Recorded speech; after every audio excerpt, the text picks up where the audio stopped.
오늘 우리에게 주신 말씀은 로마서 3장 21절부터 31절까지 말씀입니다. 로마서 3장 21절부터 31절까지 저와 여러분이 한 절씩 교독하겠습니다. 이제는 율법 외에 하나님의 한 의가 나타났으니 율법과 선지자들에게 증거를 받은 것이라.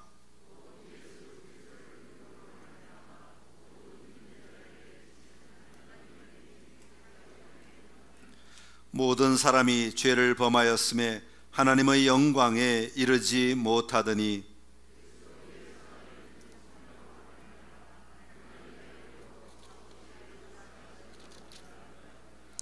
이 예수를 하나님이 그의 피로써 믿음으로 말미암는 화목제물로 세우셨으니 이는 하나님께서 길이 참으시는 중에 전에 지은 죄를 간과하심으로 자기의 의로우심을 나타내려 하심이니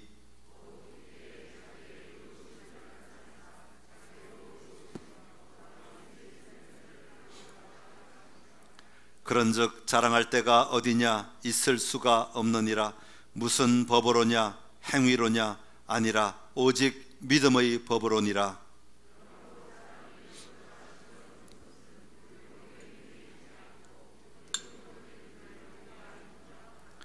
하나님은 다만 유대인의 하나님이시냐 또한 이방인의 하나님은 아니시냐 진실로 이방인의 하나님도 되시느니라.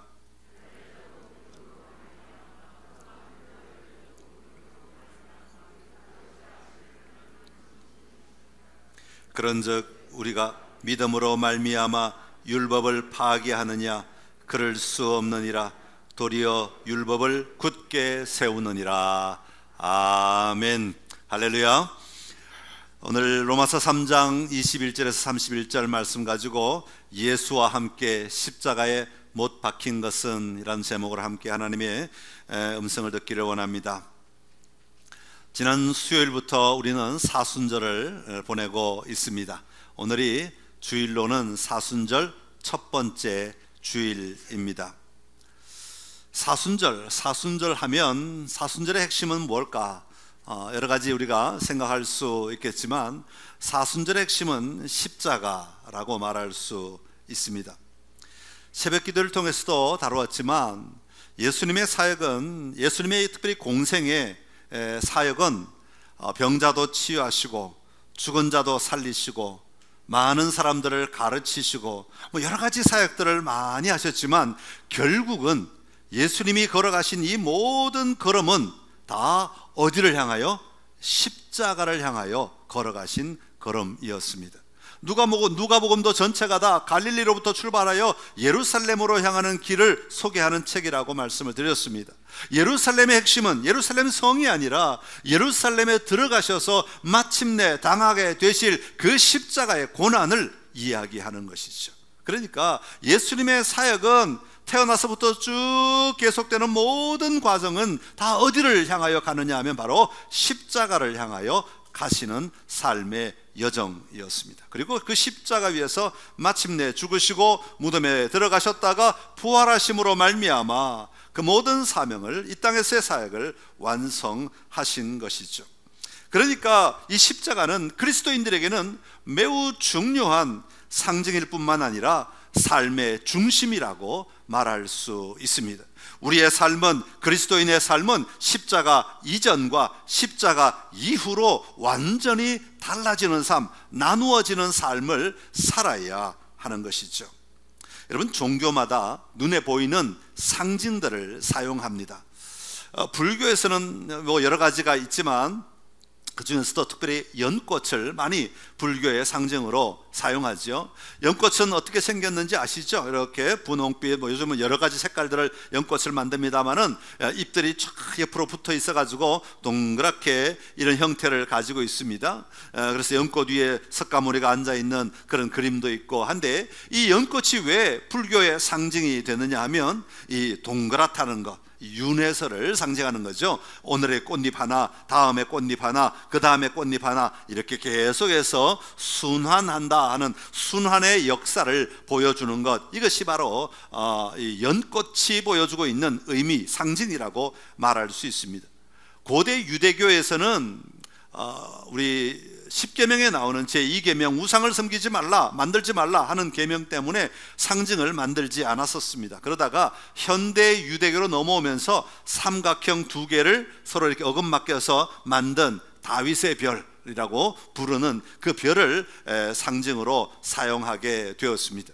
이 다윗의 별은 메시아를 우리가 기대하는데 이 메시아가 다윗의 자손에서 나올 것을 우리가 여전히 바라보고 있고 여전히 믿고 있다 하는 것을 이야기하고 있고, 그 별을 바라볼 때마다 하나님이 우리에게 주신 언약, 다윗의 자손 중에 메시아가 올 것이다, 이것을 계속해서 기억하도록 하기 위한 별이라고 말할 수 있습니다.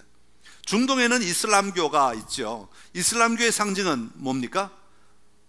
보신 적 있어요? 초승달과 별 하나가 가운데 놓여져 있는 겁니다. 이슬람을 국교로 삼는 모든 나라들은 아마 자기네 국기 안에다가 뭐 크게 그리든 작게 그리든 전부 다 이 초승달과 별 하나를 그려 놓은 것을 볼 수가 있습니다. 이것은 왜 이것이 그들의 상징이 되었는가 하면, 그들의 예언자 무함마드가 알라의 계시를 받을 때, 하나님의 계시를 받을 때 밤하늘을 쳐다봤더니 밤하늘에 초승달과 별이 떠 있더라 라는 것이죠. 그래서 이 진리가 시작된 것이 바로 초승달과 별이 떠 있을 때이었기 때문에 이것을 상징으로 함으로 말미암아 우리 이슬람이 시작되었다 하는, 진리가 시작되었다라는 것을 의미한다고 합니다. 여러분, 기독교도 이런 가시적 상징을 초창기부터 많이 가지고 있었습니다. 그런데 처음부터 십자가가 기독교의 상징은 아니었습니다. 박해를 받을 때 사람들이 다 어디로 들어갔습니까? 지하로 들어갔죠. 지하를 뭐라고 불렀습니까? 카타콤이라고 지하 무덤들을 연결해가지고 계속해서 파고 들어가서 미로 같은 땅속 세상을 만들어 놓고 거기서 그리스도인들이 숨어서 살고 있을 때 그들은 상징이 필요했죠. 여기 사는 사람은 그리스도인이다, 여기는 예배 장소이다, 여기는 모임 장소이다, 이런 상징들이 필요했어요. 그래서 상징들을 많이 활용하게 되었는데, 그때 나온 상징들이 뭐냐 하면 공작이라든지 비둘기, 월계관, 뭐 그다음에 우리 가장 많이 우리가 알고 있는 물고기 그림. 그래서 그런 것들이 전부 다 상징으로 사용되었습니다. 그러다가 시간이 지나면서 몇 세기가 흐른 다음에 그때 나오게 된 것이 바로 이 십자가입니다. 제가 오늘 여러분들에게 십자가를 하나 들고 왔는데, 제 방에 십자가가 참 여러 개 있어요. 지금은 교회 곳곳에 다 이렇게 장식용으로 다 나와 있긴 한데, 십자가 있는데 잘 영상으로 보이시죠? 이 십자가는 좀 독특해요. 최근에 제가 선물 받은 십자가인데 기본 형태는 십자가를 이루고 있는데, 이 십자가를 이루는 가로와 세로의 막대기는 손 모양이 되어 있습니다. 손 두 개가 서로 맞잡고 있는 거, 그리고 위로 아래도 마찬가지 손이 두 개가 맞잡고 있는 거. 참 의미가 너무 좋아서 십자가가 정말 보여주려고 했던 하나님과의 관계, 사람과의 관계, 하나님의 사랑, 사람의 사랑, 이 모든 것들을 다 포함하는 것 같아서 이 십자가가 너무너무 제가 지금 이렇게 사랑하고 있는 좋아하는 십자가 가운데 하나입니다. 그래서 제가 이걸 좀 구입해서 좀 보급하면 좋겠다는 생각이 들어서 선물하신 분에게 어디서 파느냐 여쭤봤더니 경상도 어디 산골에서 만드신다고 하더라고요. 근데 이제 귀가 잘 안 들리시는 분이기 때문에 전화로 주문을 못하고 문자로 주문을 해야 된다, 그렇게까지 알려주셨는데 그 다음 제가 연락을 못하고 있습니다. 너무 멋있어요, 십자가. 여러분, 왜 기독교의 상징이 십자가가 되었을까요? 여러분, 왜 하필이면 십자가일까요? 사실 이 십자가는요, 상징으로 사용하기에는 굉장히 어울리지 않는 그런 종류의 물건이라고 말할 수 있습니다. 아까 제가 다른 종교의 상징들을 다 말씀드렸는데 다 의미가 있고 다 뭔가 좀 좋아 보이고 다 멋있어 보이는 것들을 상징으로 사용하지 않습니까? 그런데 왜 하필이면 기독교는 이 십자가를 사용한다고 하였을까요? 사실 십자가는요, 굉장히 수치스러운 겁니다. 이 십자가는 굉장히 어떻게 보면 무서운 것이고 수치스러운 상징이 바로 이 십자가라고 말할 수 있습니다. 원래 이 십자가가 고안된 것은 야만인들, 옛날에 아주 옛날에는 나라도 이루지 못하고 그냥 그 주변에 얹혀 살던 야만인들이 많이 살고 유럽에 살고 있었는데 그들이 고안해낸 게 바로 이 십자가입니다. 그러다가 그리스 사람들과 로마 사람들이 이 십자가 형들을 바라보면서 야, 저거 참 좋다, 사형의 도구로는 참 좋다 해서 가지고 들어온 것이 이 십자가입니다. 여러분, 이 십자가는요, 사람을 아주 괴롭히는 가장 극심한 형틀 가운데 하나입니다. 이 십자가에 매달리면 바로 죽는 게 아니에요. 며칠이 걸려도 숨이 끊어질 때까지 온몸을 자기 몸의 무게로 계속해서 고통을 주어가면서 숨이 끊어질 때까지 매달려 있게 하는 것, 이게 바로 이 십자가입니다. 그래서 당시에는 이 십자가, 예수님이 오시기 전에는 이 십자가는 누구에게 사용했냐면 국가를 반란을 일으킨 사람들이나 아니면 아주 흉악한 강도나 뭐 이런 사람들, 아주 큰 살인을 저지른 사람들, 이런 흉악범들에게 처형했던 게 바로 이 십자가 형틀입니다. 그리고 또 일반 시민들은 십자가를 형태를 주지 않았어요. 특별히 이 야만인들이나 아니면 외국인들, 또 노예들, 또 그 당시에 사람 취급을 못 받는 사람들, 이런 사람들에게만 주었던 것이 바로 십자가 형틀이었다고 합니다. 그러니까 이 십자가 형틀은 너무나 잔인하고 너무나 고통스러운 것이기 때문에 아무리 중대한 범죄를 저질렀다 하더라도 정상적인 나라의 시민으로 살아가는 사람들에게는 주지 않았던, 그래서 사람 취급도 안 하는 사람들만이 받았던 그런 형틀이 바로 이 십자가라는 거죠. 여러분, 패션 오브 크라이스트 기억나십니까? 오래전에 나온 우리 기독교 영화인데, 예수님의 마지막 일대기를 보여준 영화인데, 그게 보면 그동안 나왔던 예수님의 그 십자가에 죽으시는 장면보다 아주 더 잔인하게 더 극적인 장면들을 많이 넣어서 영상을 표현했었죠. 사람들이 그 영화를 보고 많이 이야기합니다. 어떻게 저렇게 잔인하게 영화를 만들 수 있느냐라고 이야기하는데요, 사실은 자료들을 고정해 보면 그 영화에 나온 것보다 더 잔인한 형틀이 바로 십자가였대요. 십자가 처형은요, 십자가 매다는 것으로 시작하지 않습니다. 십자가 처형은 어디서부터 시작하냐면 데려와서 놓고는 때리는 것부터 시작합니다. 근데 이 때릴 때도요, 여러분, 채찍 그러면 우리는 그냥 가죽끈만 생각하고 가죽끈으로 등을 때리면 등에 줄이 쭉쭉 가는 그런 정도의 채찍을 생각하지만, 당시에 이 십자가 형틀에 매달기 위해서 사용했던 이 채찍은 가죽 길이가 한 2m 넘는다고 그래요. 굉장히 긴 거죠. 그리고 그 가죽 끝에다가 쇠꼬챙이 같은 것을 달아 놓는 거예요.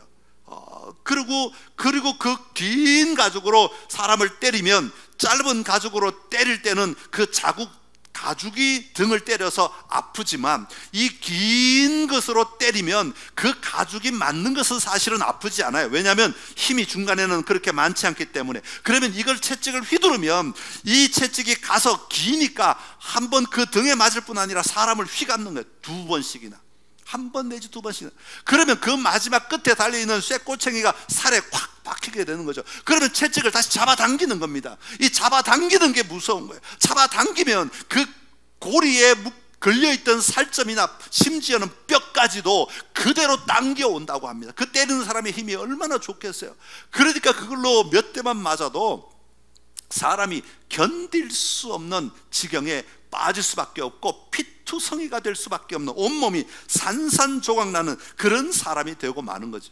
그런 상태에서 이제 십자가를 지게 하고 끌고 가서는 십자가에 매다는데, 이 십자가에 매달릴 때는 이미 반쯤 죽어 있는 사람이라, 정신이 다 나가 있겠죠.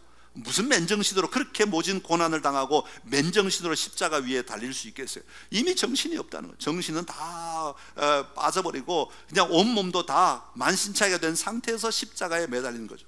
십자가에 매달렸다고 끝나는 겁니까? 죽을 때까지 매달아 두는 거예요. 예수님은 일부러 창으로 찔렀잖아요. 그러니까 빨리 돌아가신 거예요. 그날 돌아가신 이유가 창으로 찔러서 물이 다 빠졌기 때문에 빨리 돌아가신 것이지, 원래 십자가 처형대로 내버려 둔다면 이틀이고 3일이고 손에서 발에서 피가 떨어지는 그 똑똑똑똑 떨어지는 그것에 의해서 천천히, 그리고 또 온몸이 밑으로 자꾸 내려쳐지니까 그 몸으로 의해서 손이 찢기고 온몸이 상처를 입으면서 그래서 죽을 수밖에 없는, 다시 말하면 이 십자가라는 것은 그렇게 잔인하고 그렇게 수치스러운 상징이 바로 십자가라고 하는 것입니다. 여러분이 이런 수치스러운, 이런 잔인한 것을 그리스도인들의 상징으로 쓴다는 것은 무엇을 의미하겠습니까? 이 십자가가 우리에게 주는 의미가 무엇이겠습니까?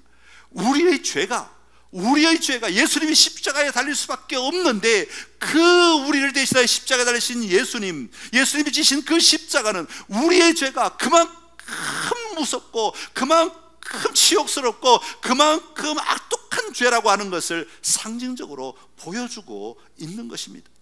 왜 예수님이 십자가에 죽으셔야 했는가? 다른 방법으로 죽는 것이 목적이라면 다른 방법으로도 얼마든지 죽으실 수 있었는데 왜 하필이면 십자가여야 했는가? 그만큼 우리의 죄가 정말 지독한 것이었다. 우리의 죄가 사람의 어떤 모습으로도 씻을 수 없는 중한 죄였다라는 것을 보여주고 있는 것입니다.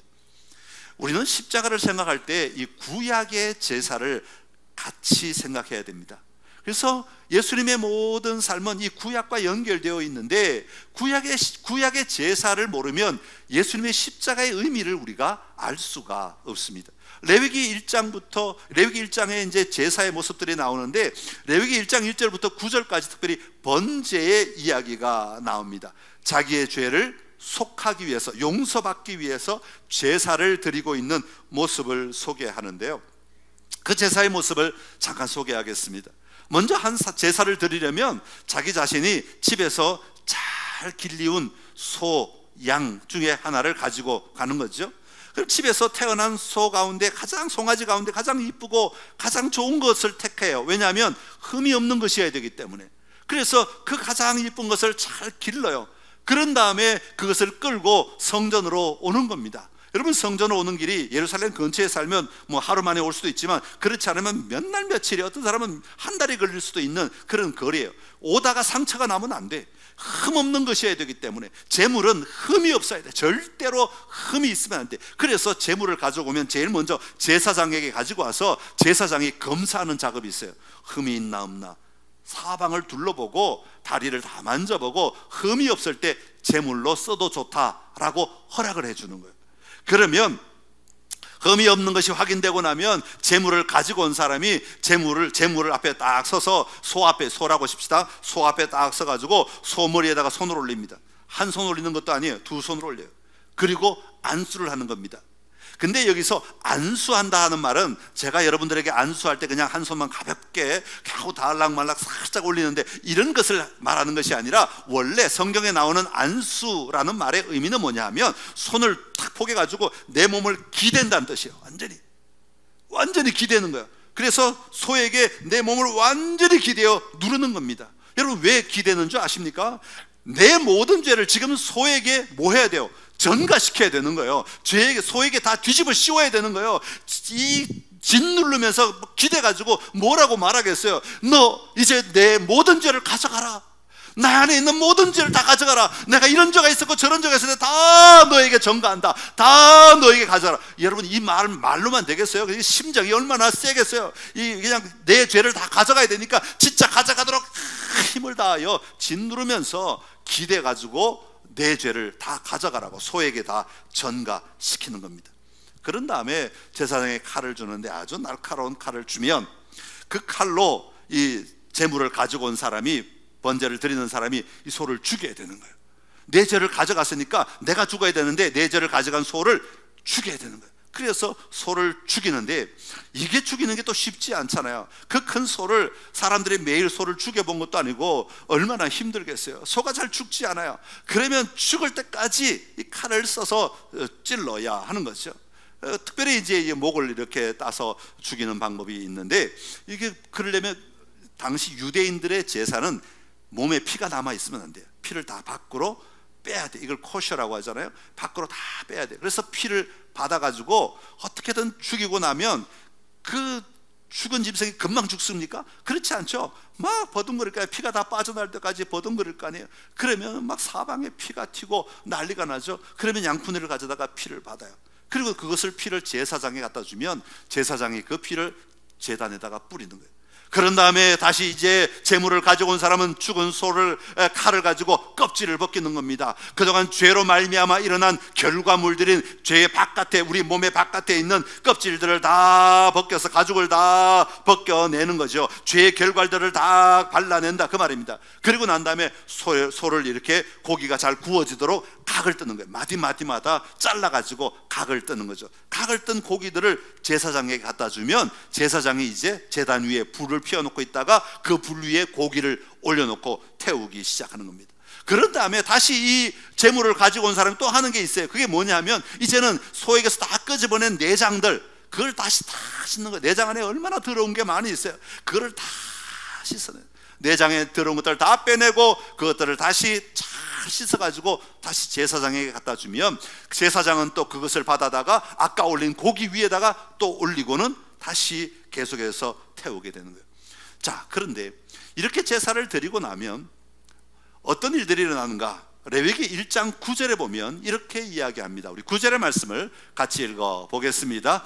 그 내장과 정강이를 물로 씻을 것이요 제사장은 그 전부를 제단 위에서 불살라 번제를 드릴지니 이는 화제라 여호와께 향기로운 냄새니라. 아멘.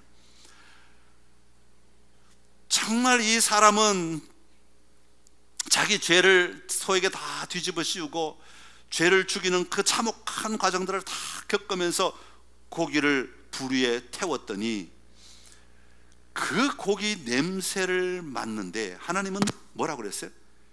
향기로운 냄새라고 그랬어요. 향기로운 냄새라. 여러분, 물론 고기 타는 냄새가 좋을 수 있죠. 소고기 구우면 얼마나 냄새가 좋습니까? 또 아직 아침 안 드시고 오신 분들은 군침이 도실 수 있는데 또 안에 내장들, 곱창, 양창, 대창 다 구우면 좋은 냄새가 날 수 있죠. 좋아하시는 분들은. 하나님은 그 냄새를 향기로운 냄새라고 말씀하시겠습니까? 그렇지 않습니다. 하나님이 왜 향기로운 냄새라고 말씀하시겠어요? 왜 이게 하나님께 향기로운 냄새가 되었다고 말씀하시겠습니까?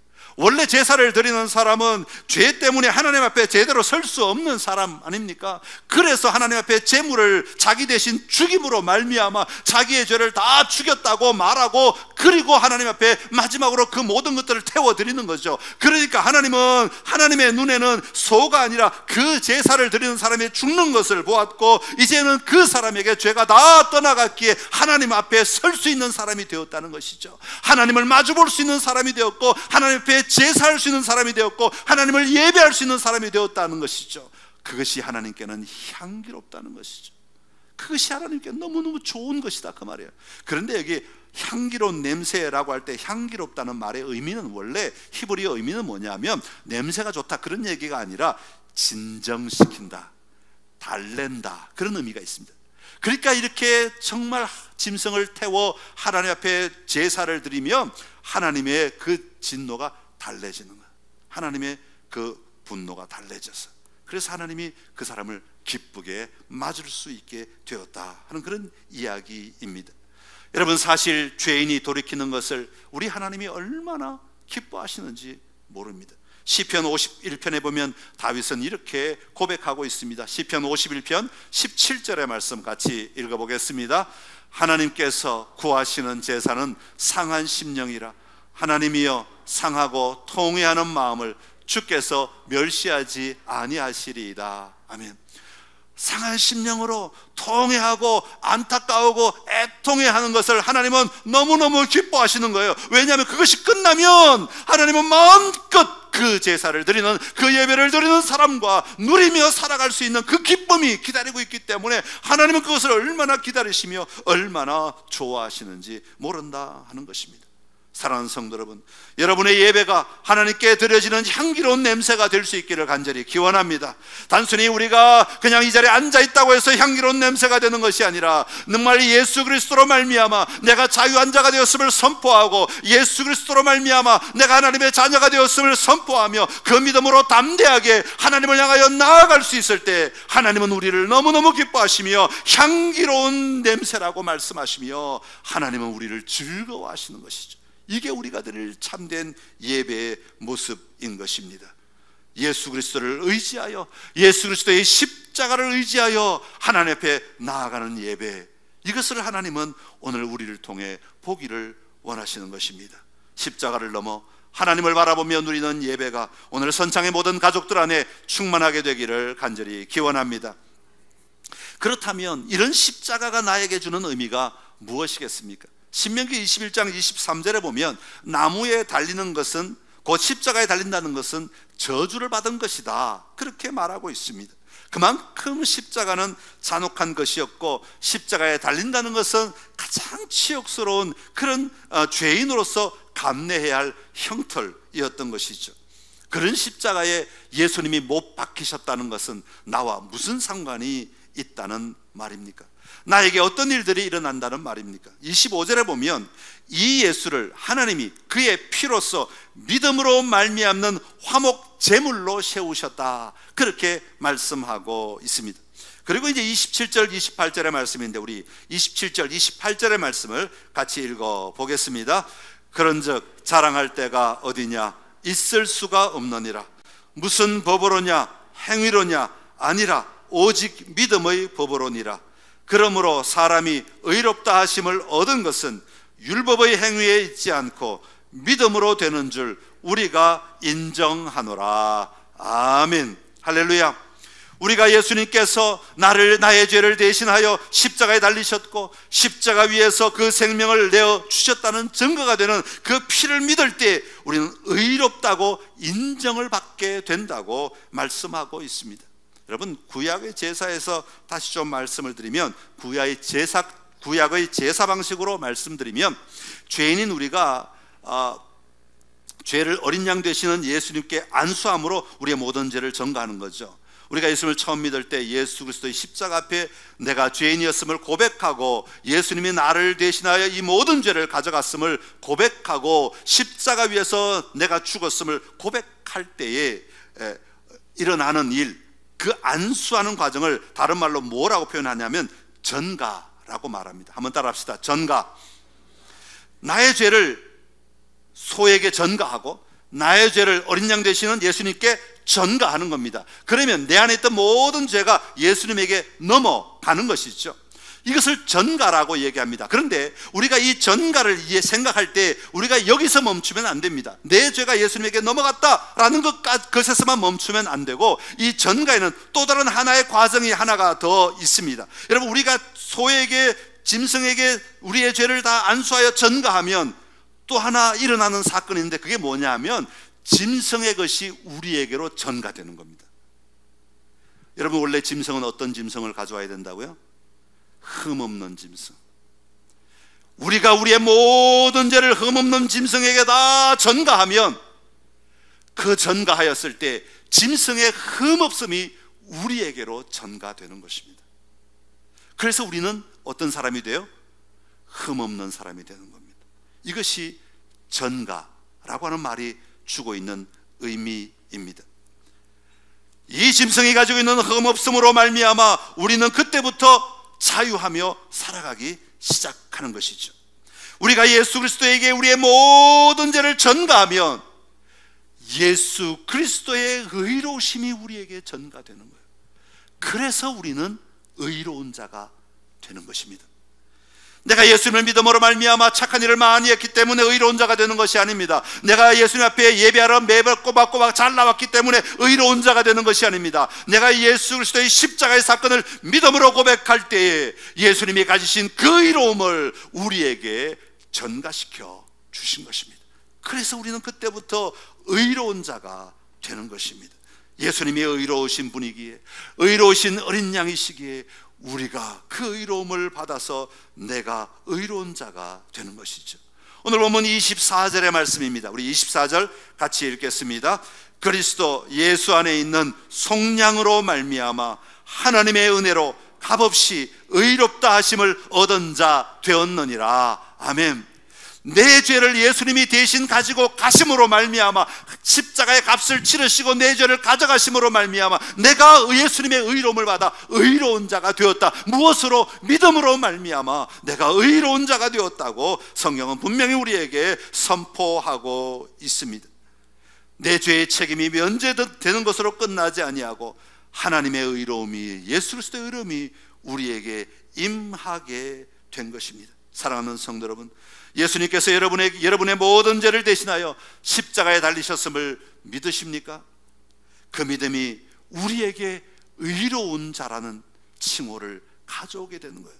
그래서 우리를 가리켜서 의인이 되었다고 이야기하는 겁니다. 오늘 우리에게 의로움이 임하였음을 분명히 바라보고 담대하게 그 의로움으로 살아가는 성도들 되시기를 간절히 기원합니다. 또 하나 우리가 십자가를 통해 발견해야 될 것은 십자가를 통한 하나님의 의로우심입니다. 여러분, 하나님은 전능하신 하나님이라고 말하지 않습니까? 그렇다면 전능하신 하나님은 얼마든지 다른 방법으로, 얼마든지 다른 방식으로 우리의 죄를 용서하실 수 있고 처리하실 수 있는 분이십니다. 그럼에도 불구하고 하나님은 그렇게 하지 않으셨습니다. 하나님의 공의대로, 하나님의 의의 잣대대로 죽음으로 말미암아 그 죄의 값을 치르도록 하신 것이죠. 여러분, 의롭다는 말은 죄를 싫어한다, 죄를 미워한다는 그런 뜻이 담겨 있습니다. 죄에 대하여는 정당한 처벌을 하는 것, 이것이 의로움이라고 말할 수 있어요. 제가 설교 준비하다가 합당한 예가 무엇일까 예를 찾다가 영상을 하나 봤는데 저 마이애미 쪽인가요? 미국의 어느 한 조그만 마을에서 판사가 여자분이신데, 판사가 이렇게 서류를 이렇게 죄인이 앞에 서 있고, 재판을 받아야 사람 앞에 서 있고, 죄수복을 입고 서 있고, 서류를 막 보다가 이름을 쭉 보더니 얼굴을 다시 한번 쳐다보고는 이름을 부르는 겁니다. 그랬더니 이제 죄인이 흑인이었는데 얼굴을 들고 그 판사를, 여자를 쳐다봅니다. 그랬더니 이 여자분이 이렇게 얘기하는 겁니다. 당신 혹시 어떤 중학교 나오지 않았어요? 그 얘기를 하자 이 흑인이 오해를 하기 시작합니다. 동창이었어요.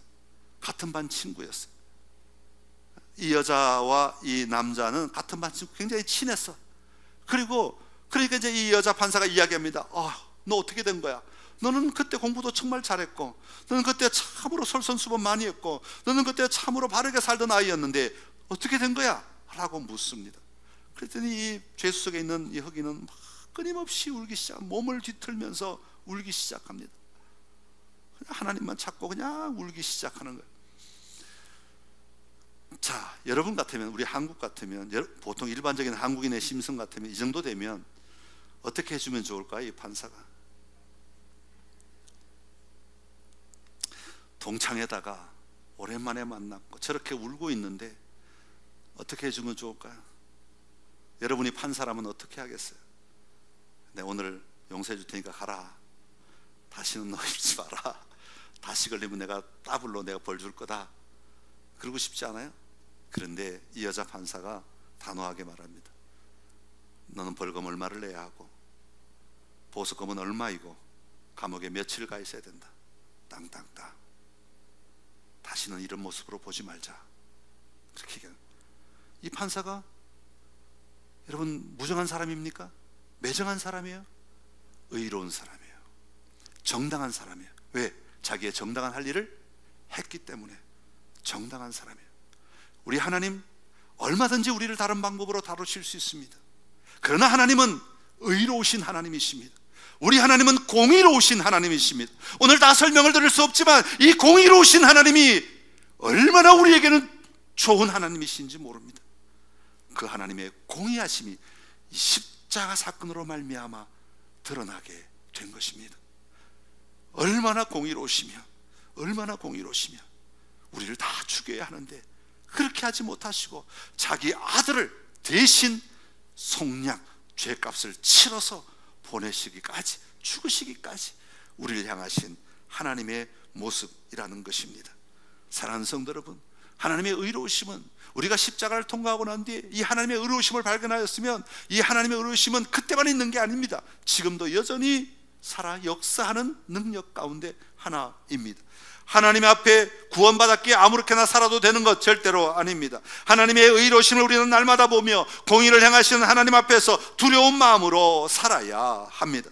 거룩함을 추구하며 하나님을 예배하는 자가 되어야 됩니다. 회개하는 삶을 통하여 죄로부터 멀어지는 삶을 살아가야 합니다. 우리는 십자가를 통하여 이 의로우신 하나님을 만나게 되면 우리는 다시 우리의 삶을 살아갈 때 이 의로우신 하나님의 잣대 앞에서 정직하게 그리고 떳떳하게 살아가는 자들이 되어야 하는 것입니다. 십자가 보혈로 정결하게 된 저와 여러분의 삶의 자리에 이 하나님의 공의가 날마다 드러날 수 있는 삶이 되기를 간절히 기원합니다.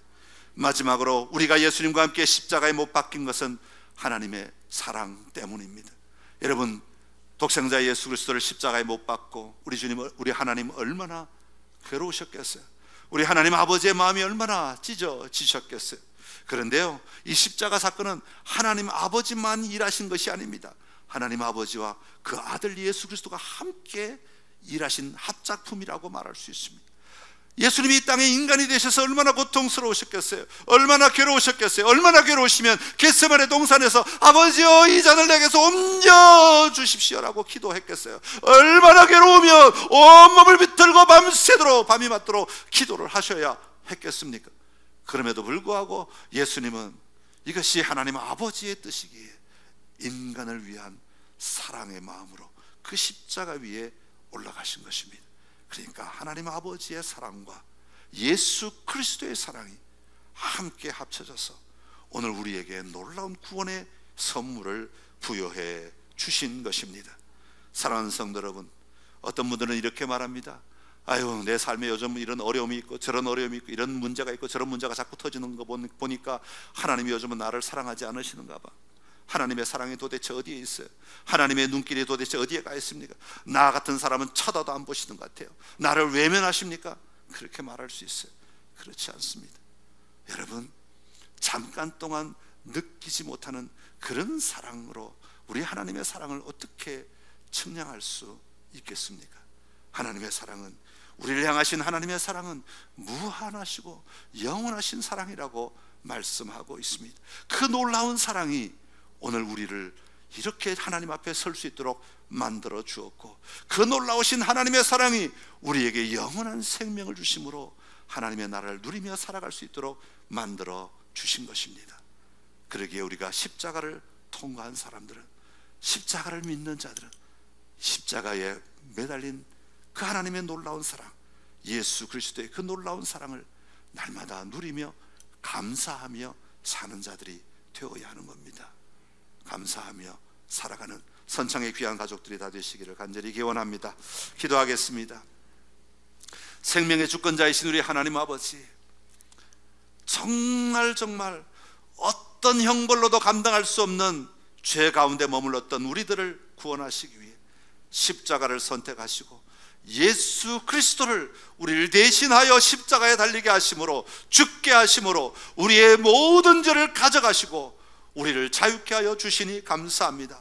우리의 모든 죄를 가져가셨을 뿐만 아니라 하나님의 주님의 그 의로우심을 우리에게 선물로 주셔서 의인이라 말씀하시고 의롭게 되었다고 말씀하시고 이제는 하나님을 마음껏 만날 수 있는 자가 되었다고 말씀하시며 함께 기뻐하고 즐거워하자고 말씀하시는 하나님의 그 놀라운 은혜를 바라보게 하시니 감사합니다. 하나님 아버지, 우리가 이런 삶을, 구원의 삶을 살아갈 때 의로우신 하나님을 다시 한번 바라보게 하여 주옵시고 사랑의 하나님을 바라보며 살아가게 하여 주옵소서. 그래 우리의 삶의 자리에 참된 삶의 회복이 일어나게 하여 주옵시고 하나님을 향한 감사의 고백이 끊이지 않게 하여 주시어서 우리의 삶 속에 흐르는 예수 그리스도의 보혈의 능력으로 담대하게 이 땅을 승리하며 영원한 나라를 향하여 걸어가는 저희들 되게 하여 주시옵소서. 예수님의 이름으로 기도드리옵나이다. 아멘.